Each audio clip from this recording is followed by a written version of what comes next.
मुश्रीफ यांनी म्हटलंय। Pune blood sample प्रकरणामध्ये तत्कालीन डीन विनायक काळे यांनी आपली जबाबदारी नीट पार पाडली नाही असं वैद्यकीय शिक्षण मंत्री हसन मुश्रीफ यांनी म्हटलेलं आहे। तसंच गुन्हा घडला त्यावेळी तावरे हा अधीक्षकपदी नव्हता असं स्पष्टीकरण सुद्धा हसन मुश्रीफ यांनी दिलंय। वैद्यकीय शिक्षण मंत्री मुश्रीफांच्या शिफारसीवरून तावरेंची नियुक्ती करण्यात आल्याचा दावा काल काळे यांनी केलेला होता आणि यानंतरच त्यांना तातडीनं सक्तीच्या रजेवर पाठवण्यात आलेला आहे।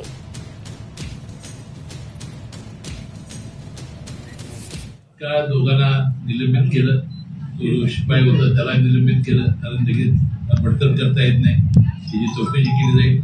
पोलीस एका बाजूला तपास करतायत, पोलीस आपली कारवाई सुरू आहे।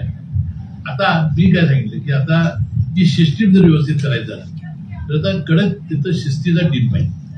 आता जे डीन तिथं होते काळे यांची सुद्धा जबाबदारी होती, त्यांची जबाबदारी व्यवस्थित पार पाडली नाही म्हणून आपली जी समिती नेमली होती पल्लवी सापळे यांच्या अध्यक्षतेखाली त्यांनी रिपोर्ट दिला की यांचाही निष्काळजीपणा आहे, त्यांना आपण सक्तीच्या रजेवर पाठवलं आजपासून आणि बारामतीचे जे डीन आहे त्यांना आज आपण कार्यभार दिला।